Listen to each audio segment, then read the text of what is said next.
Smart meter को नहीं वर्तमान ग्राहक मान मध्य प्रबल असंतोष देखा देइछि।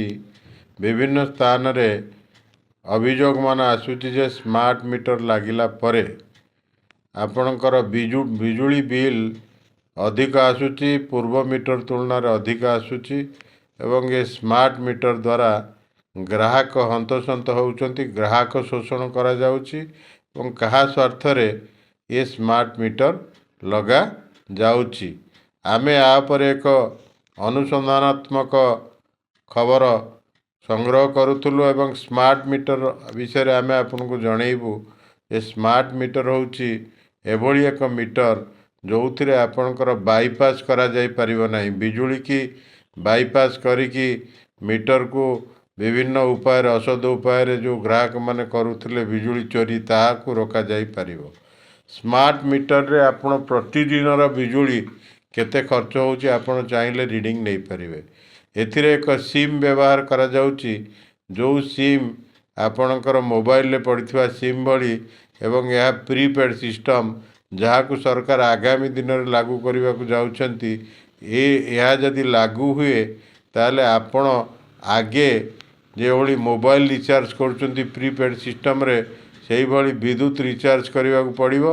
आपणकर केतिकी टंकार आपण कंज्यूम होउछि एतला आपण जानि जिवे से अनुसार आपण प्रीपेड माध्यम रे आगे रिचार्ज करिवे एवं रिचार्ज कले आपणकर कोन हबो ना आपण निजे जानि परिबे। जेतेबेले आपणकर रिचार्ज अमाउंट सरी जिवो सेतेबेले आपणकर कोन हबो ऑटोमेटिक कटि जिवो। जेमति फोन रे इनकमिंग सेवा आउटगोइंग सेवा कटि जाउछि तेणु ता पूर्व पुणी आउ थे आपको रिचार्ज करिया पड़िबो।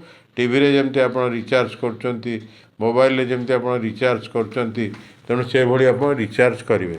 यार मुख्य आकर्षण होउछि ग्राहक मान को सचेतन कराइबा। बिना कारण रे जेतेबेले विद्युत अपचय होउछि आपण घरे घरे केही नाहंती, फैन बुलुछि, घरे केही नाहंती, एसी लागिछि, आपण बाथरूम जाउछंती लाइट बंद करनांती पळै आछंती से लाइट जळुछि घंटा घंटा धरी आ द्वारा आपण विद्युत अपचय होउछि ताकू रोका जाई परिबो एवं ग्राहक आ द्वारा सचेतन हो जिवे।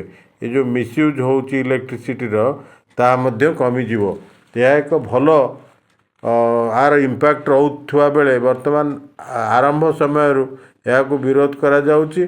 देखा जाऊ ये प्रीपेड सिस्टम जेबेठू लागू हबो तापर केते बिल आसीबो ग्राहक माने जानि परिबे एवं सेही अनुसार से माने सचेतन हेबे।